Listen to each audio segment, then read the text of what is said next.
Chapter 7 The Snipper Reborn. Chapter 8 Joey and Overgang and Rita and Molly and Zombies. Well, fuck me. Overgang Dude was sprawled across the backseat of the van, waiting for the rest of the crew to wake up. They were in a Dakota, though he wasn't sure which. Yesterday had been less about precise navigation, and more about getting as far away from Seattle as possible before the men in black caught up. Molly stirred in the driver's seat. She'd fallen asleep as soon as they parked, without even turning the engine off. Don't worry about it. Go back to sleep. I'm awake. Molly's eyes cracked open. Dark. Yeah, it's like... Overgang looked over his sunglasses at the tiny digital clock in the dashboard. His laptop was locked on the 24.5-hour Martian day, and wouldn't be anywhere near in sync with local time for at least a week. 4:30. You've only been out for a few hours. Why'd you let me sleep up here? She was sounding more coherent now. My neck is gonna be so goddamn sore in the morning. Rita tried to move you downstairs, but you sleep-threatened her with a palette knife. Yeah, that sounds like me. She stood up with a groan, stretching as best she could in the cramped van. So, how are you now, Dad? She flipped him off. So what was that earlier? The fuck me. Unless you were cybering with some hot elf babe, in which case I don't want to know. Overgang turned his laptop screen around. Molly flinched back, covering her eyes. Fuck. Too bright. Shit, sorry. He turned the brightness down and tapped the screen. This thread. Still too bright. Read it to me. Remember Ruiz de Chat? Vaguely? Kind of an asshole, but good with exploits? Hate boner for the critics' clique. Offed himself a few weeks after the exhibition we don't talk about. Oh, yeah. Weird dude. Actually, had shows in real galleries. Who does that? Yeah. Anyway, someone stole his corpse. Huh. Molly's eyes narrowed in suspicion. You're not fucking with me because I'm half asleep. Scout's honor. Overgang pressed one hand to his heart and raised the other in a two-fingered salute. You were never a Boy Scout. Cub Scout for 6 months. I think my dad still got my uniform somewhere in the attic. Still can't tell if you're fucking with me. Need more sleep. Molly pulled open the trapdoor and started heading down the ladder into the non-Euclidean mansion beneath. She paused when she was about neck level with the floor. You should probably also sleep? She didn't quite seem sure that this was the case. I'm nocturnal now. He was also locked on the 24.5-hour Martian day, and wouldn't be anywhere near in sync with the local time for at least a week. Oh. Molly took that one in stride, and finished her descent into the basement. Overgang kicked the trapdoor shut after her, and went back to the internet. The internet never doubted him. It was a good 4 hours after Overgang's chat with Molly. He hadn't moved from his seat or taken his eyes off his laptop screen since then. The trapdoor swung open, and Rita peered out, squinting at the sudden brightness. Morning, Rita. It was barely even a grunt. Breakfast. There should be food in the kitchen, unless you want to try and find the nearest Denny's or whatever. No. Rita glared at him. Joey. Food. Now. Overgang nodded, and followed her down the ladder. By the time he made it to the kitchen, she was already asleep at the table. Joey was by the stove, doing something eldritch to a pan of bacon, and Molly was glaring at the coffee machine like it had killed and eaten her family. Overgang? Fix the caffeine before I do something drastic. He reached over and plugged it in. It played a cheery little jingle and started brewing. Thanks. You're welcome. Hey, so remember what I was telling you earlier? No.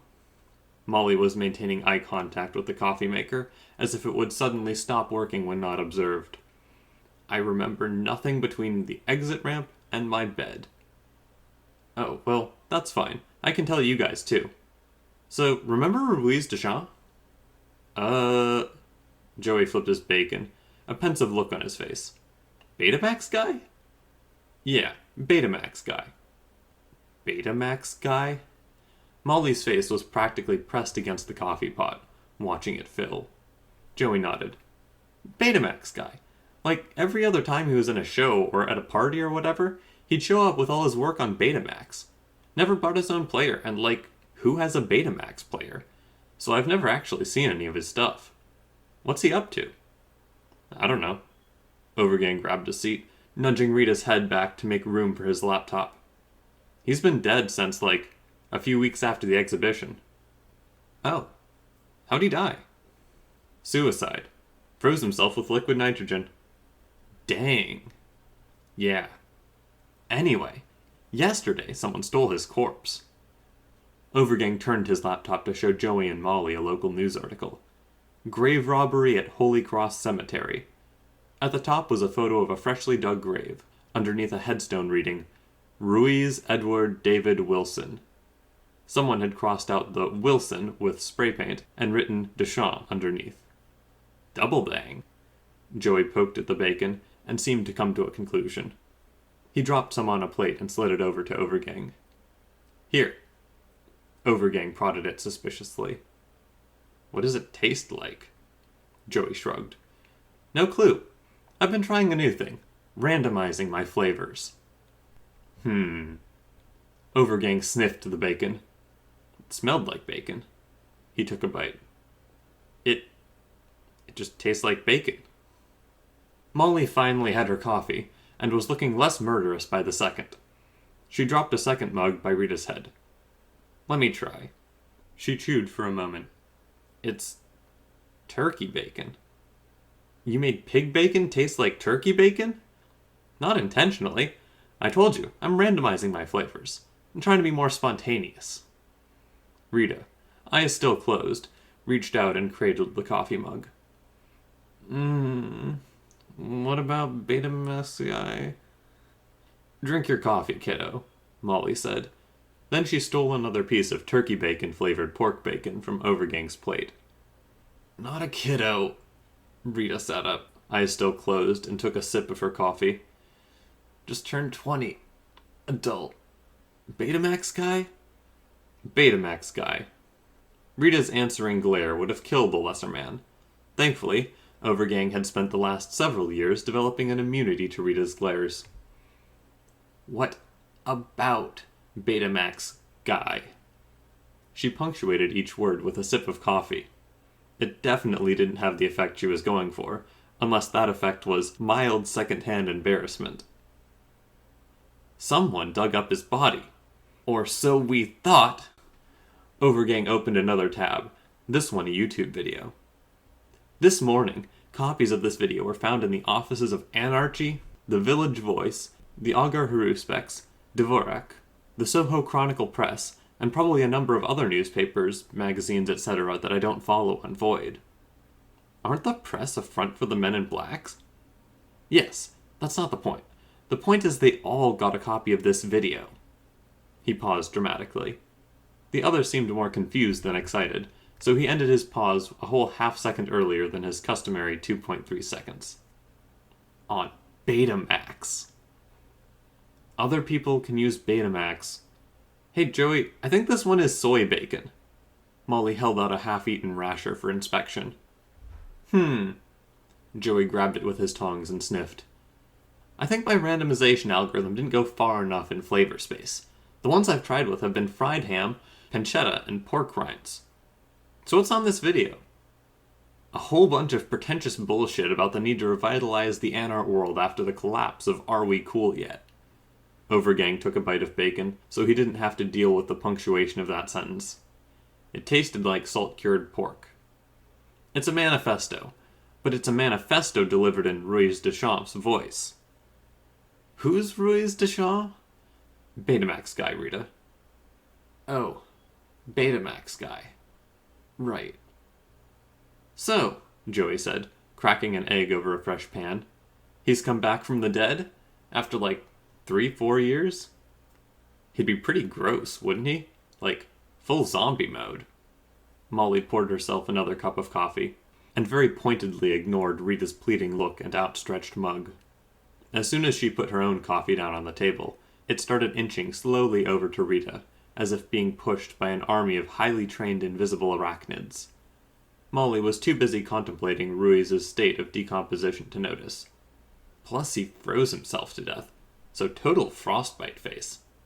Gnarly. I mean, he's still got vocal cords, I guess. Maybe he was brought back to life in a non-zombie manner. Divine intervention, or super science regeneration, or dark sorcery? Joey flipped his egg. No, I guess dark sorcery would probably zombify him. Unless he's a lich. Or a revenant, or a wight. Probably not a vampire. I don't think you can vampirize a corpse, Molly said, reaching for her mug. It wasn't there. Rita, I swear to God I will put down spider traps. First of all, you wouldn't dare. I taught them to avenge their fallen sisters, ages ago. Second of all, those are from D&D, not from real life. And third of all, he's not a zombie because he didn't dig himself up. Hold that thought. Overgang spun his laptop around. It was showing a Void thread about Ruiz's resurrection. Someone had managed to get crime scene photos of the grave, and an email from the Archbishop of New York to the head of the Pontifical Commission on Necromancy and the Undead. The church thinks he did, and these photos are pretty convincing. Molly was on her phone, furiously Googling. Last night, there was an assault in Soho. A couple coming back from a play was attacked by, quote, some homeless guy with a skin condition who smelled like death and who tried to eat my brain, swear to God. Heightened color match Betamax guy. I mean, it's a weird correlation, but it's not like it's gotta be him, Joey said as he slid the egg onto Molly's plate. Maybe it was just a homeless guy with a skin condition. Hey Moll, what's this taste like? Molly took a bite. She took another bite and contemplated it for a while. Laminar flow. Too abstract? Confusing. Oh, and the attacker was shouting about Dada and postmodernism, which is not a typical random homeless guy move, but is absolutely a typical Betamax guy move. Could be worse, Rita said, sipping at Molly's coffee. I mean, a single zombie artist? What's the worst he could do? It's not, zombie plague apocalypse time. Overgang froze, staring at his laptop in sheer terror. There have been, he said, after a few deep breaths, 3 new exhumations in the city of New York in the last 24 hours. One of them was in a mausoleum. The door was shattered from the inside. So that's the 2 of the rifles, 3 of the tomahawks, 1 shotgun, the harpoon launcher, 6 cases of fireworks, 1 broadsword, the cattle catcher for your van, a couple of rolls of razor wire, nail gun, 3 packs of Pokemon cards, a tank of propane, and the Mentos. I miss anything? Overgang shook his head. Nope, that should be it. I just stick my card in here? No, the chip thing's broken. Sorry, hun. Gotta swipe it. While Overgang swiped it, the cashier looked over at their overloaded cart. So, you folks starting a militia? Because my cousin up near Devil's Lake has a whole compound set up if you want to join.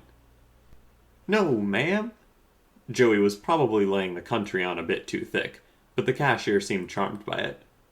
We're going hunting. Well, gosh, what are you gonna hunt with all that? Joey looked at Overgang. Overgang looked at Molly. Molly tried to look at Rita, but Rita had stayed in the van, so there was nobody to pass the buck to. Zombies? She froze. I mean, zombies aren't real, but, zebras? The cashier winked. Can ever be too careful? End times are just around the corner, and the dead'll be rising to eat us any day now. You kids have fun, and thanks for shopping at Walmart. End of file.